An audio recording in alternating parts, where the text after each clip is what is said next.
Welcome back friends, I am Dr. M. Venkat.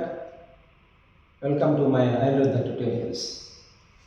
In the previous class, I started neural control coordination. In this class, the types of the neurons.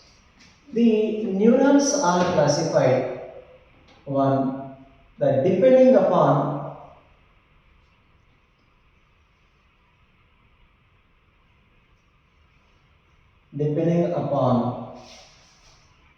the processes.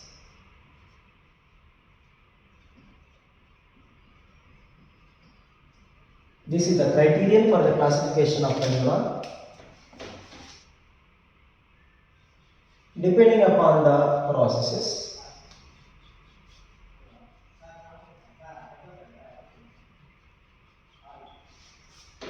they are following types.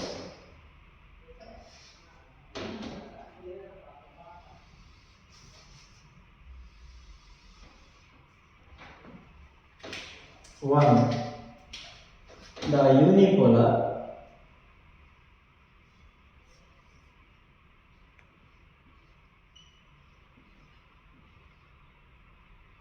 Unipolar neurons are those neurons. They have a cyton with one axon. In the unipolar neuron, the dendrites are absent.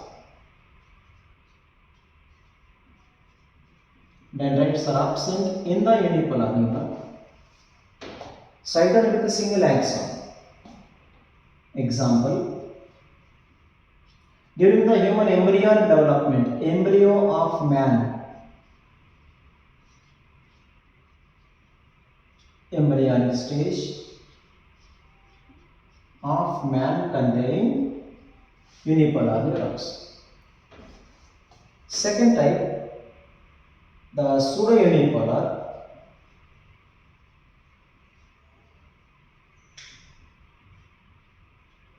Pseudo-unipolar neuron. What is that? Pseudo-unipolar neuron is that neuron. It has the cyton. Okay, this is the cyton. From cyton, a process is formed. This is actually the process.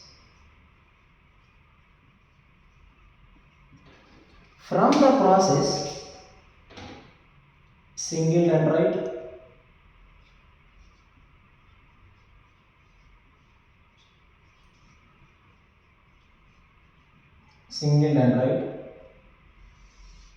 and single axon are formed. This is the pseudo-unipolar neuron. It has single dendrite and single axon, but these two are formed from a process. It is very important. A process formed from cyton. From that process, single dendrite and single axon. Example, the dorsal root ganglion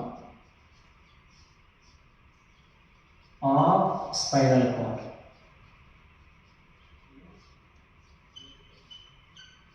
Dorsal root ganglion of the spinal cord is the example of pseudo-unipolar. And one more, bipolar neurons. What is the bipolar? Yes, it is the cyton. Directly from cyton, single dendrite. They have a single dendrite and single axon. In the pseudo-unipolar also there is a single dendrite, single axon. In the bipolar, single dendrite, single axon, but these single dendrite and axon are formed from the process, but these two are directly formed from the cyton.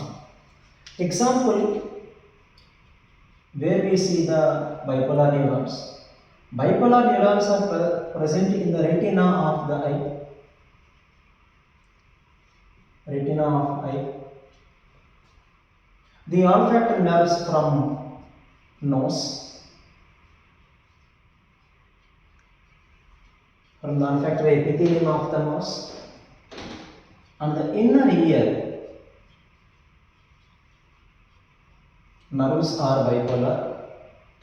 One more last type, depending upon the processes, multipolar neurons. Multipolar neurons. What is a multipolar neuron? This is cyton. It has many dendrites. Many dendrites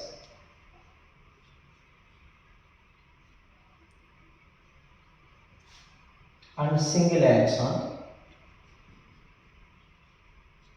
Many dendrites and a single axon. The type of neurons are multipolar. Example, in our body, most of the neurons are multipolar. Remaining all type of the neurons except the embryonic stage, dorsal root ganglia of the spinal cord, in the retina, olfactory nerves in the inner ear. Remaining all nerves are multipolar neurons. This is the classification of the neuron depending upon the processes. And I turn one more type of the classification of the neurons. The neurons are, first of all, depending upon the processes we have classified. And the second classification of the neuron depending upon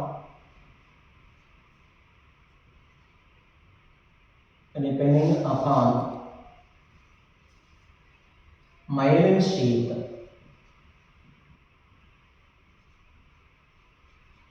Whether the myelin sheath is present or not. This is the second criterion. Depending upon the myelin sheath, the classification of the neurons. Yes, two types. One are myelinated neurons.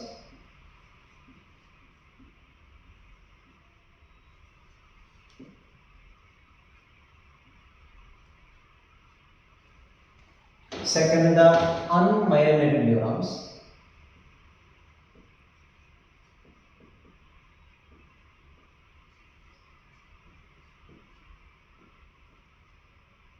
Unmyelinated neurons. In the myelinated neurons, there is a myelin sheath. Yes. For example, this is the cyton. These are dendrites. This is the axon, teledendrites and synaptic bowlines, etc. But around the axon there is a sheath. When the myelin sheath is present, such kind of the neurons are called as myelinated neurons. This is the myelin sheath.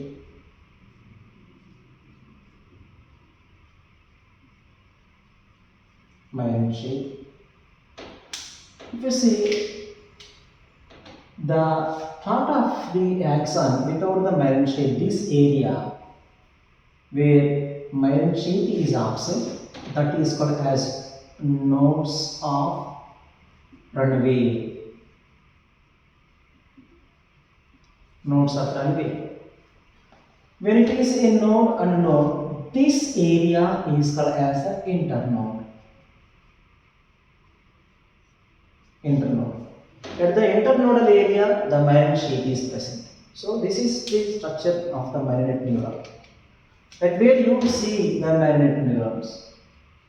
Example, all cranial nerves are myelinated and all spinal nerves are myelinated.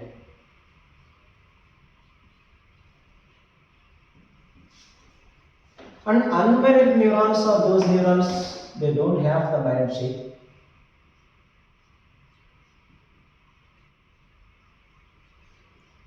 Myelin sheath is absent. What are the examples of unmyelinated neurons? Example, the nerves of somatic nervous system,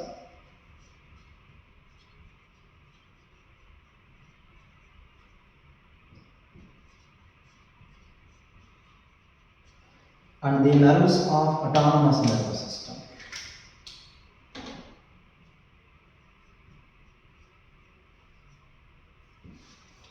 Autonomous nervous system nerves are unmyelinated. Somatic nerves are unmyelinated because they don't have the myelin sheath. This is all about the classification of the neurons depending upon the processes, depending upon the myelin sheath, whether it is present or absent. And now, yes, now I am going to classify the nervous system.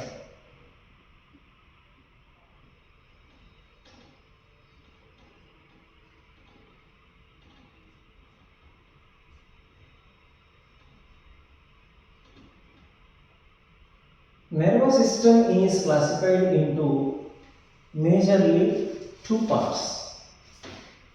One is the central nervous system.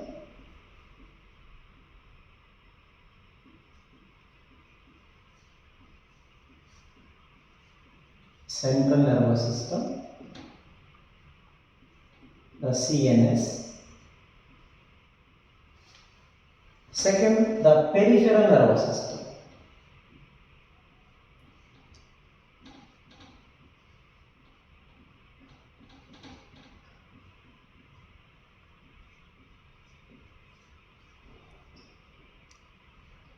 The PNS. The parts of the central nervous system, two. CNS contain when the brain and the spinal cord. Brain and spinal cord are the parts of the CNS. But the peripheral nervous system is further classified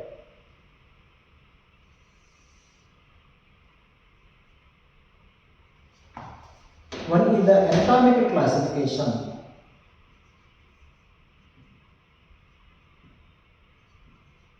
The anatomical division of the peripheral nervous system is formed by two parts. One is the nerves of the brain called as the cranial nerves.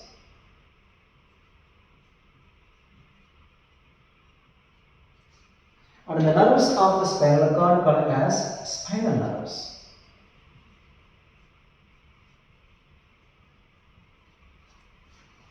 It's all about the anatomical division of the peripheral nervous system. Nerves of brain, cranial nerves. Nerves of spinal cord, the spinal nerves. And the second classification, the functional division.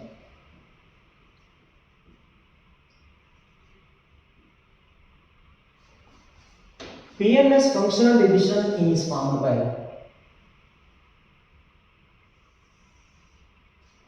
the following parts. One is the somatic nervous system. Somatic nervous system.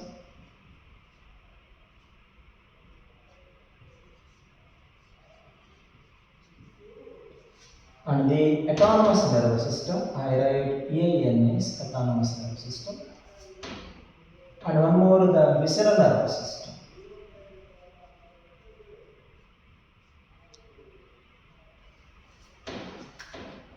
The somatic nervous system, yes, ANS. Autonomous nervous system, again ANS. Visceral nervous system, I write VNS. These are three parts of the peripheral, but depending upon the functions, functional division of the peripheral nervous system. I write autonomous nervous system.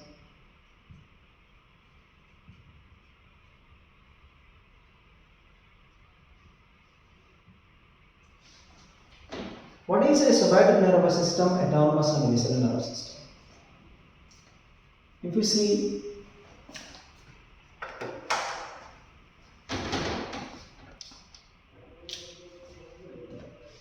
I write here, the peripheral nervous system, the functional divisions.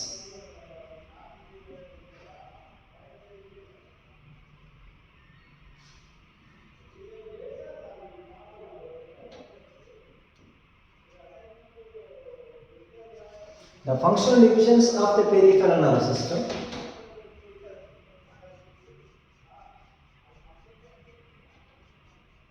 Depending upon the activity or the actions. There are three types of the peripheral nervous system.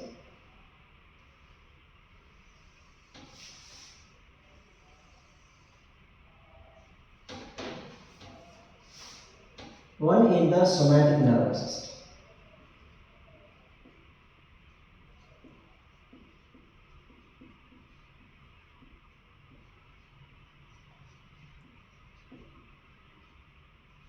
SNS.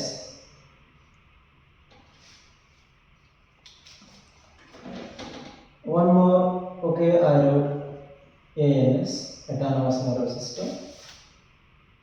VNS, visceral nervous system. These are three functional divisions of the peripheral nervous system.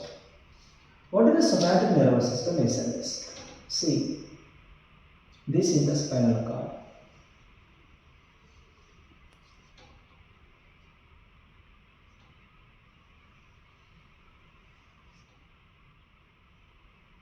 Central canal of the spinal cord.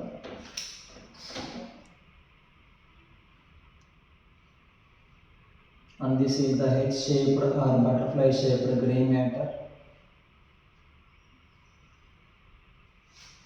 This is the gray matter of spinal cord.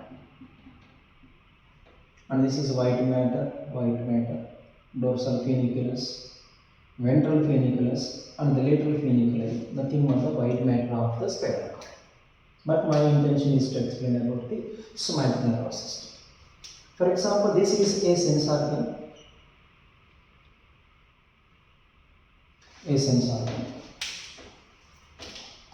It takes the stimuli. A nerve takes the stimuli from the sense organ. These are dendrites, cyton.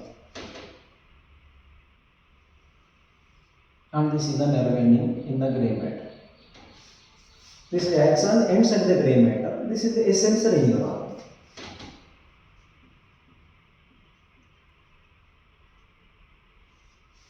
Sensory neuron can be called as afferent neuron.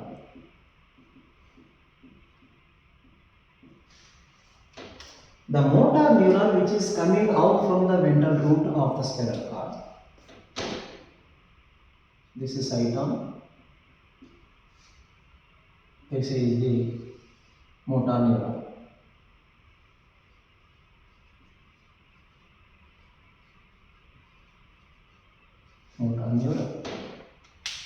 And these motor neuron endings, these are the synaptic boutons, knobs or bulbs.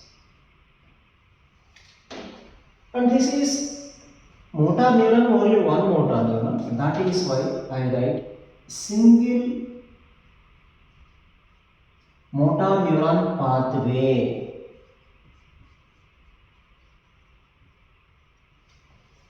Single motor neuron pathway. The motor pathway is with the single neuron, but that single neuron contains myelin sheath. It is myelinated. Single motor neuron pathway, and that motor neuron is myelinated.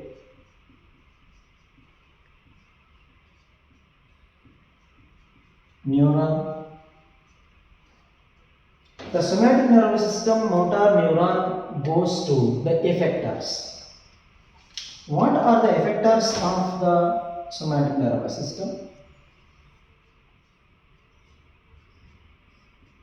And these effectors are the skeletal muscles. Skeletal muscles are the effectors. Are right here.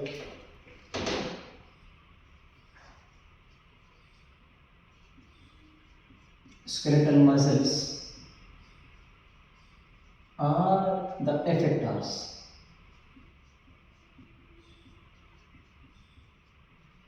In the somatic nervous system. So, what is a somatic nervous system? Somatic nervous system is consciously controlled or voluntarily controlled.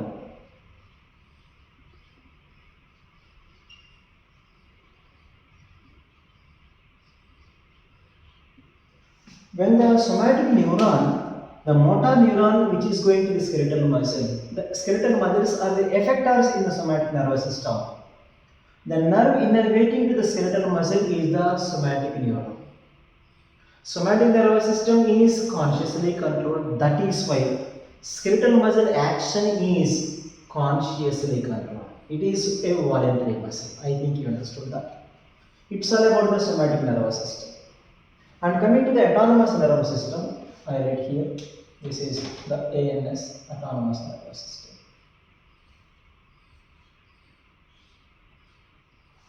Again, this is the spinal cord.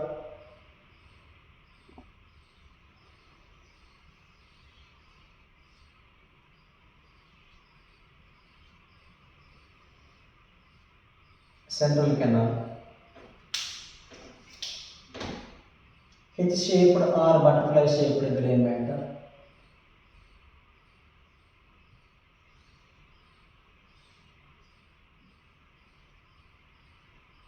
This is the gray matter of the spinal cord. Yes, it is one sense organ.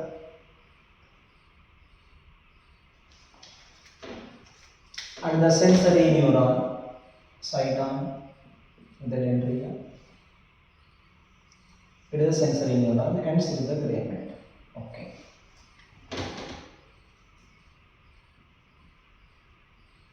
A sensory neuron or the efferent neuron. And this is the ventral root, the motor root. Yes, it is cyton. And this is one neuron. And this neuron is synaptic with a ganglion. This is the ganglion.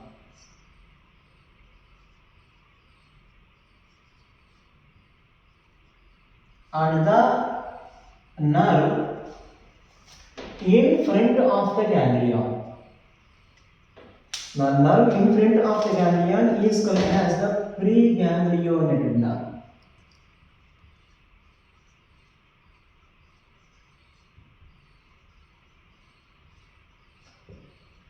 Preganglionated nerve. And the preganglionated nerve is myelinated because it has the myelin sheath.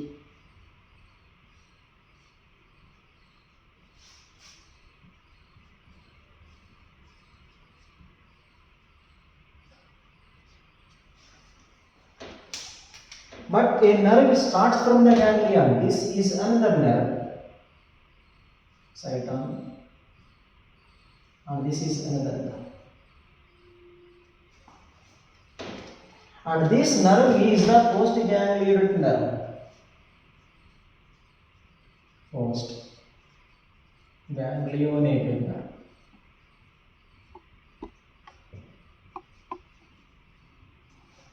And this postganglionated nerve is unmyelinated.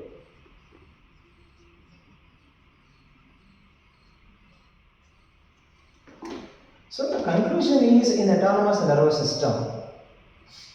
Autonomous nervous system is the double motor neuron pathway.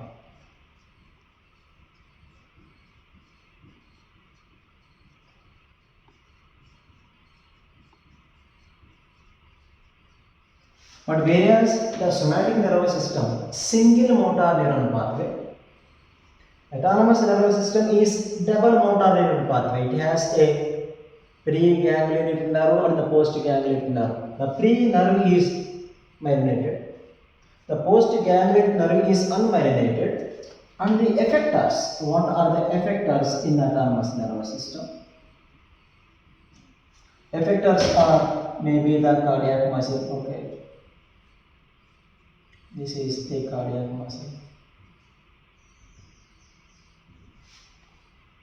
And also the smooth muscle, fusiform smooth muscle.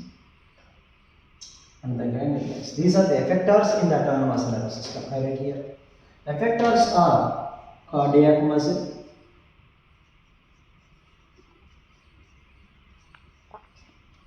smooth muscle,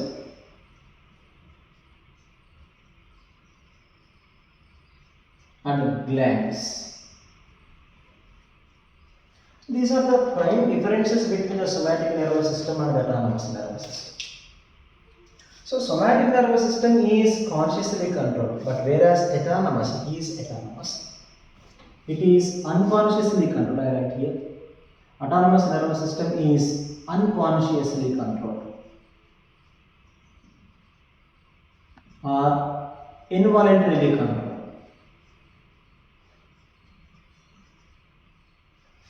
But whereas somatic nervous system is a voluntary nervous system, conscious control.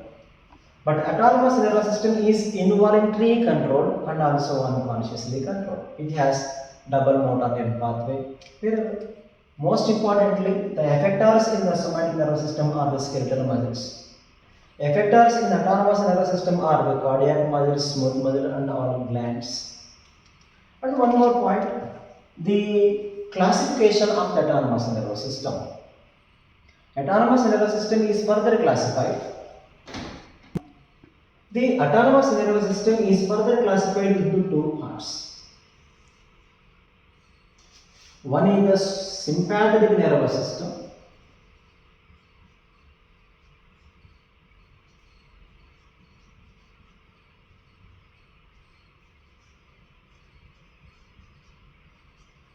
and the second parasympathetic nervous system.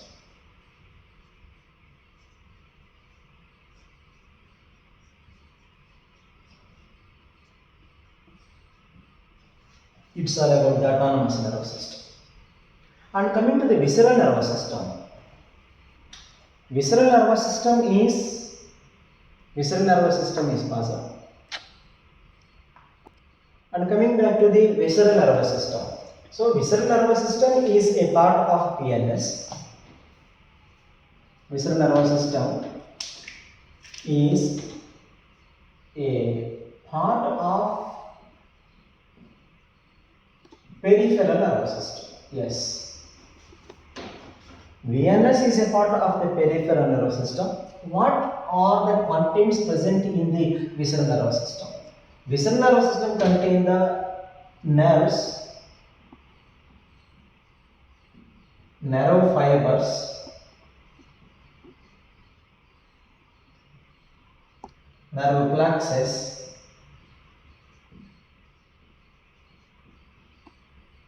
nerves, nerve fibers, nerve plexus are present in the visceral nervous system. What is the function of the visceral nervous system? Visceral nervous system relays the news, relays the impulses from peripheral nervous system to visceral organs.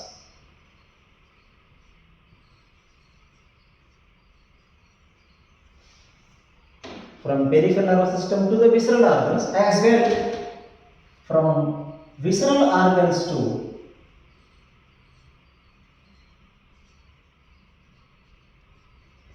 the peripheral nervous system. It's vice versa. What is the function of the visceral nervous system?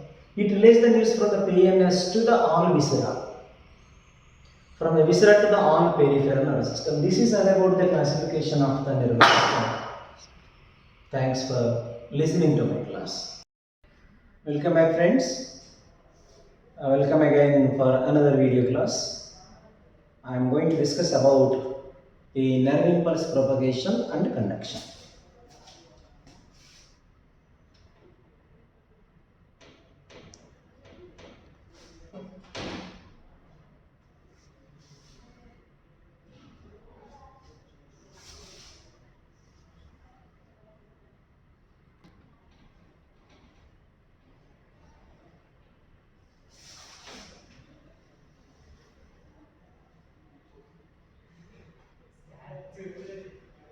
Nerve impulse propagation and conduction.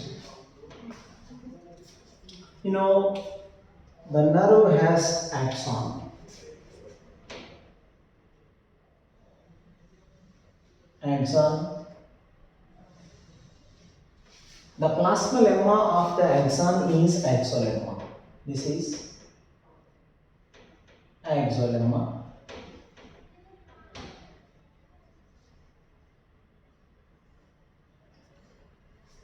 The cytoplasm inside the cell is exoplasm.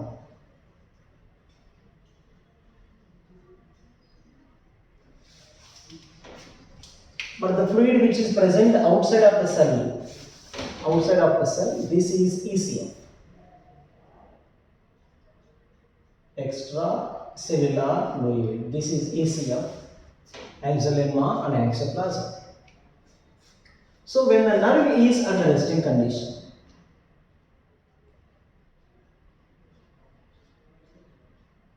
in a resting neuron,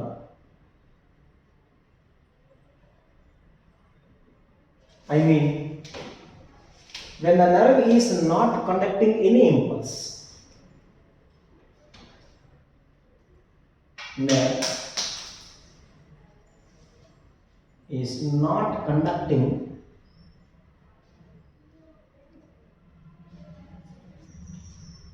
any impulse,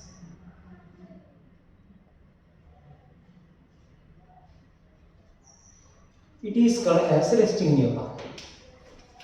When the nerve is in resting stage, there is positive ion charge in the ECF.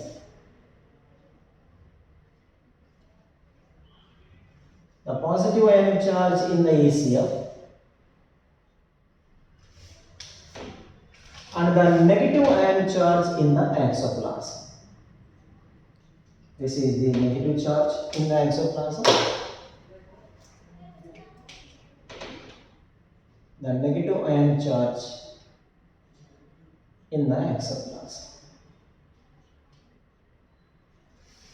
And this condition, where positive outside and negative inside, is called as polarization.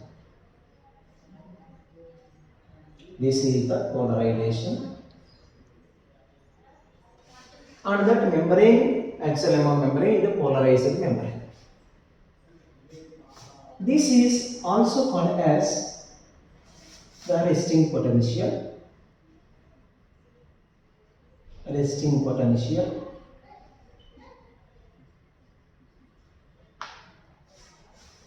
The potential difference when the nerve is at resting stage is called as the resting potential. So, when the nerve is under polarization or in the resting potential, the positive ion charge is on the outside, negative ion charge in the inside. If you connect that nerve in experimentally in the laboratory, if you connect that with one voltmeter, for example, this is the voltmeter, and that voltmeter shows the voltage of minus 40 millivolts to minus 90 millivolts. And this is the potential difference inside. Minus shows inside. So the potential difference when the nerve is under resting condition is called as the resting potential. The value of resting potential is ranging from minus 40 millivolts to minus 90 millivolts. But the average value is equals to minus 70 millivolts. Therefore, the minus 70 millivolts value is called as the resting potential. This is the value, average value, resting potential. Okay. When the nerve is under rest, I discuss about only the resting neuron. When the nerve is under resting condition, for example, this is axolemma, exoplasm, and ECF. Inside the exoplasm,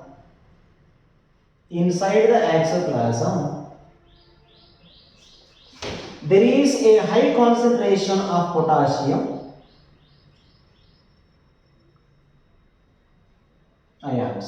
There is high concentration of potassium ions in the exoplasm, and also there are negatively charged proteins are more.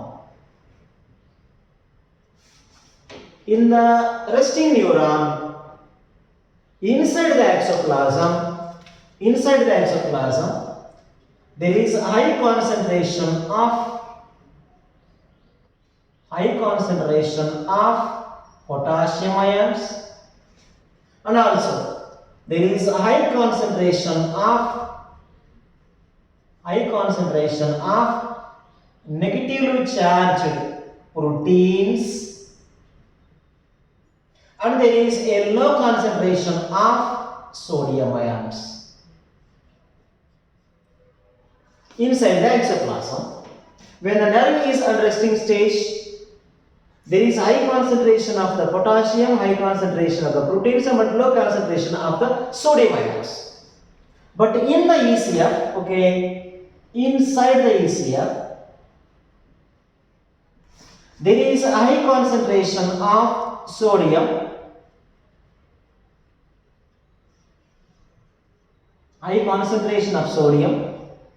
and there is a less concentration of potassium. There is a less concentration of potassium ions in the ECM. On the nerve is at resting stage, axolemma is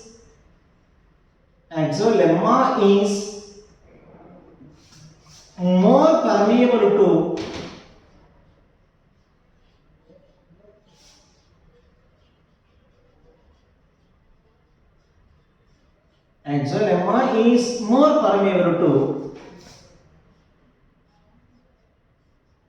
potassium ions,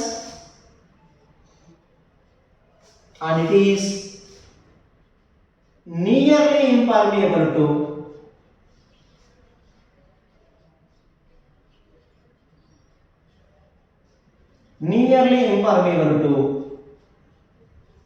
sodium ions.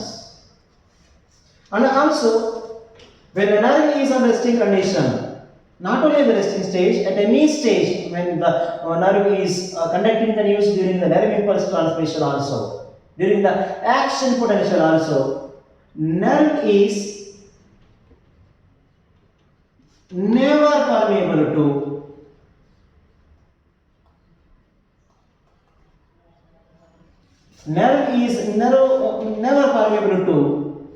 the negatively charged proteins.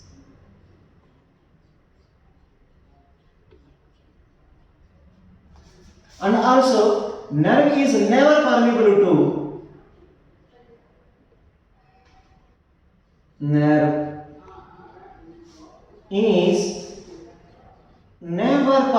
to any anion.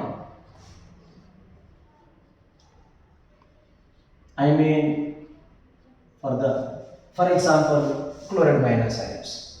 So it's all about the resting stage of a neuron. I repeat again, when the nerve is under resting stage, there is a positive ion charge inside the ECF, negative charge inside the exoplasm, 1/0, and that condition positive out, negative inside is called the polarization or the resting potential. When this nerve axolemma is been connected to the voltmeter, outer membrane and inner membrane are connected to the voltmeter in the experiment, the resting potential shows minus 40 millivolts to minus 90 millivolts, and the average value is minus 70 millivolts is called as the resting potential. When the nerve is under rest, the axolemma is with more permeability for the potassium ions. It is nearly impermeable to the sodium, and the nerve axolemma is never permeable to the any anion or the negatively charged proteins. So axolemma is permeable to only the positive ions, never for the any anion.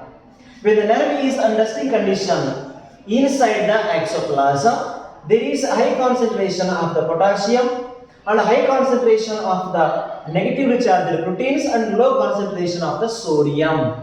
And one more, inside the ECF, there is a high concentration of the sodium and low concentration of the potassium.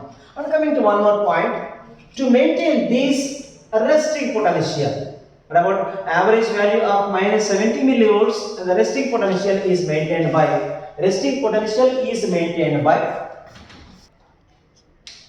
therefore the resting potential is maintained by the resting potential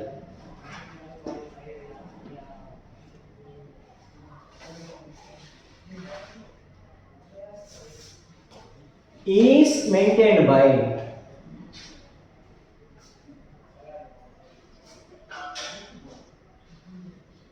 how the resting potential is maintained. Resting potential is maintained by the sodium potassium pumping. This is very much important. Sodium potassium pumps maintain the resting potential or the polarization. What is the sodium potassium pump? For example, if you see, this is the axolemma.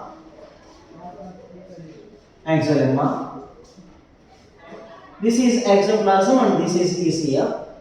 In the sodium potassium pump, from exoplasm into ECF, there is 3 sodium ions efflux. Efflux means outward movement of sodium ions. 3 sodium ions outflux and 2 potassium ions influx. There is influx of the potassium, 2 potassium ions influx, 3 sodium ions efflux is called as sodium potassium pumping. I repeat again, sodium potassium pumps are very essential to maintain the resting potential. Resting potential is maintained by the sodium potassium pump, and the sodium potassium pump enables outward movement of the 3 sodiums, inward movement of the 2 potassiums. That is why 3 sodium efflux, 2 potassium influx maintain the sodium potassium pump. And so sodium potassium pump is maintaining the resting potential, and the sodium potassium pump can also called as the sodium potassium ATPase. What does it mean? That means sodium potassium pumps are active methods. This is the active pumping. What is the meaning of the active pumping? Means with the help of the ATPase enzyme, in the presence of ATPase, and the ATP is consumed. It is the consumption or expenditure of the ATP, hydrolysis of ATP in the presence of ATPase, and the conversion of that ATP into adenosine diphosphate and the inorganic phosphate, releasing the energy. So, sodium potassium pumps are active, not passive or self-diffusion. It is the active method by the expenditure of ATP energy or utilization of ATP energy. This is all about the resting neuron. I repeat again the resting neuron. When the nerve is under resting stage, I mean when the nerve is not conducting any impulse, this is the positive ionic charge outside, negative ionic charge inside is called as polarization or resting potential. The value of this potential difference ranging from minus 40 millivolts to minus 70 millivolts is called as the resting potential. When the nerve is under resting stage, axolemma is more permeable to the potassium ions. It is nearly impermeable to the sodium ions. 1.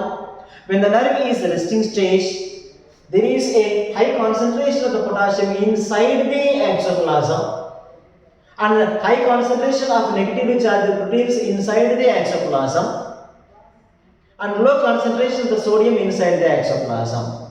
But in the ECF, there is high concentration of potassium, low concentration of sodium. Remember, nerve is never permeable to any negatively charged ions or negatively charged proteins. Axonema is always permeable to the sodium potassium ions. So, to maintain that resting potential, sodium potassium pumps are very essential. What is the meaning of the sodium potassium pumping? It enables 3 sodium ions F flux, 2 potassium ions N flux, but with the utilization of ATP energy or consumption of ATP energy in the presence of ATPase enzyme. This is all about the resting neuron. Welcome back, friends, and welcome to Aniruddha Tutorials. In the previous class, I explained about the nerve impulse transmission up to the nerve resting potential. What is the meaning of a resting neuron, resting potential, sodium potassium pumps, and I have explained in the previous class. And now I am going to deal with the nerve impulse propagation and conduction. This is the axonema.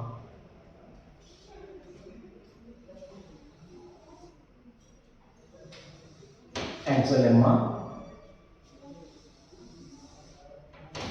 When the nerve is at rest, there is positive ion charge inside the ECF. Positive ion charge inside the ECF during the resting potential.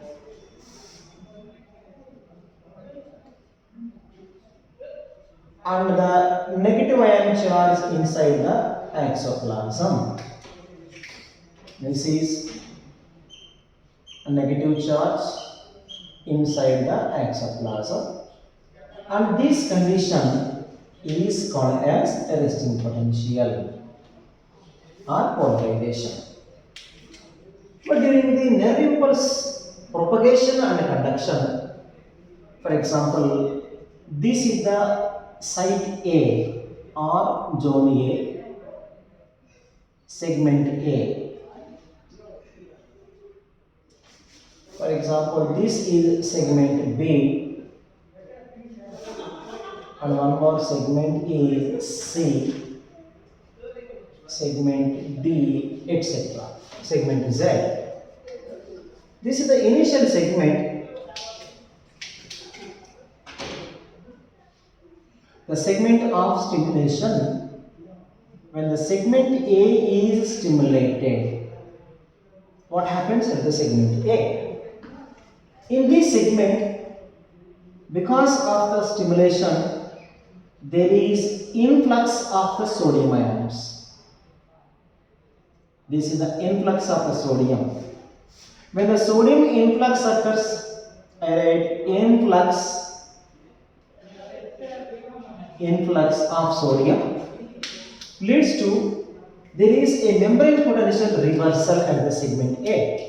What is the meaning of reversal of the membrane potential? Before the stimulation, when the nerve is at resting stage, during the polarization, positive ion charge outside, negative ion charge is inside. This condition is polarization,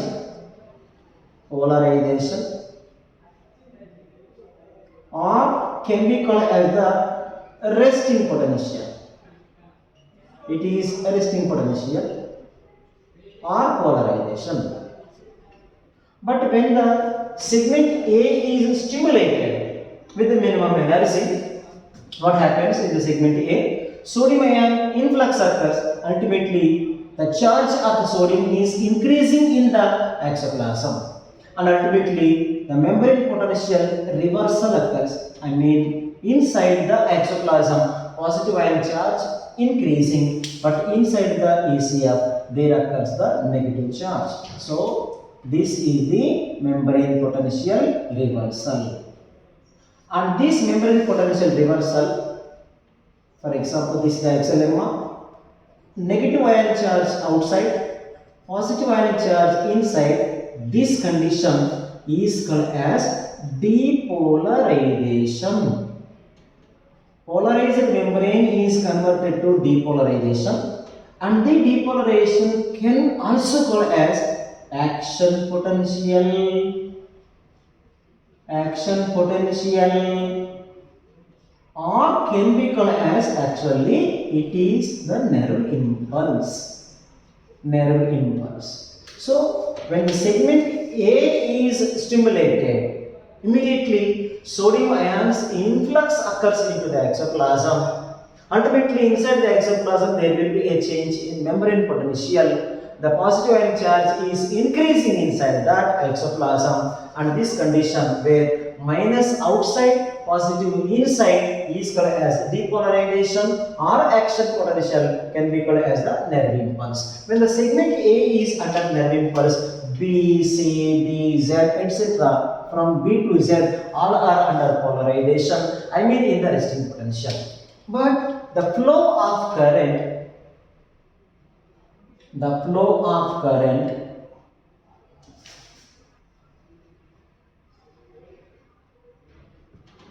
I mean the electricity or the action potential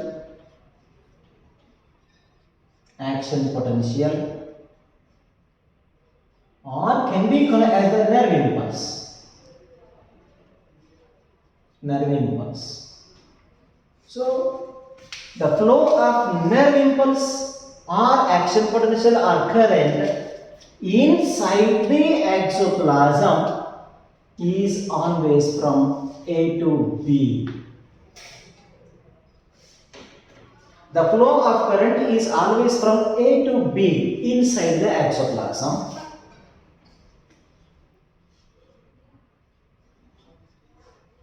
Inside the exoplasm is always from, for example, segment A to B. So when the segment A to B depolarization is transferred, or nerve impulse is being transferred from segment A to B, what happens in the segment B? Yes, there is a membrane potential reversal in the segment B. I mean segment B comes to depolarization. For example, if I want to say in another diagram, show you in the another diagram, this is exoplasm, ECF. When the segment B, for example, this is the segment B. The action potential from the A segment is transferred to segment B. What happens in the segment B? Yes, inside the segment B there is a membrane potential reversal. Positive inside, negative outside. So segment B comes to depolarization or action potential. Then what happens to segment A?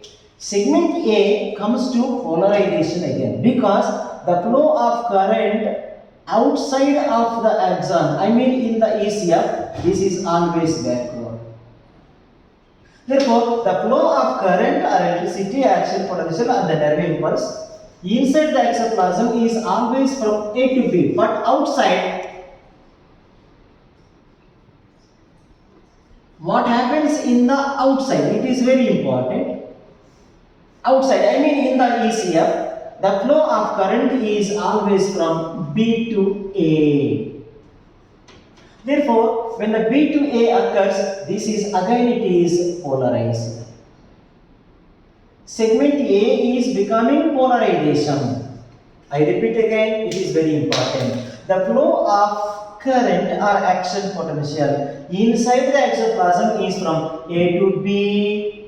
B is get depolarized or action potential, but outside the flow of current is from B to A. That is why segment A comes to polarization again. So what happens in the next segment? The same depolarization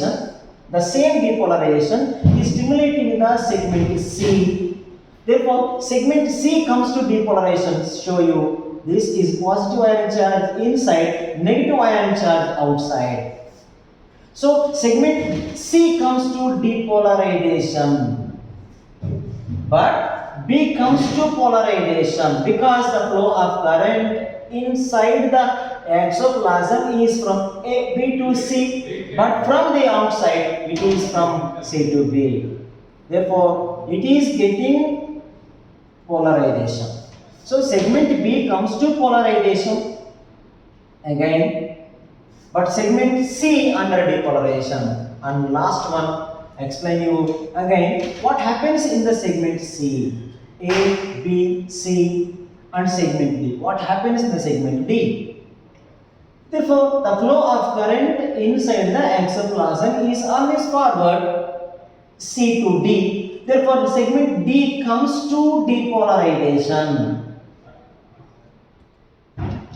Segment D is depolarized and the segment C is becoming polarized. What is the meaning of the polarization? Positive outside and negative inside is called as depolarization. In this manner, the segment A is undergoing depolarization. Second, segment B is depolarized or nerve impulse or action potential. The same action potential inside the exoplasm is A to B, B to C, C to D, D to E and etc. up to Z segment.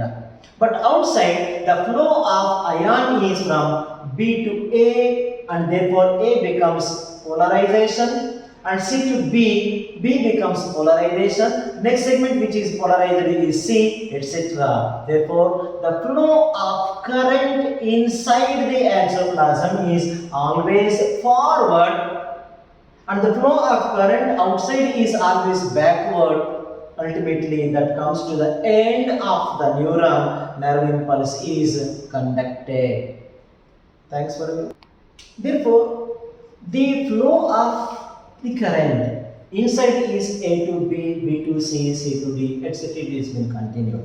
Then what is the reason for the polarization again? I show you the segment A is under depolarization, segment B is under polarization. The flow of current is from A to B.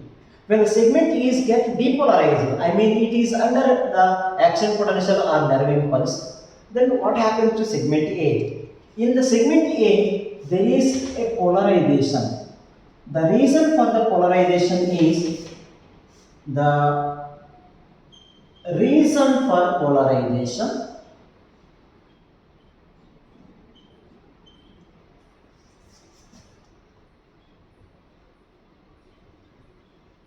is there is efflux of potassium ions.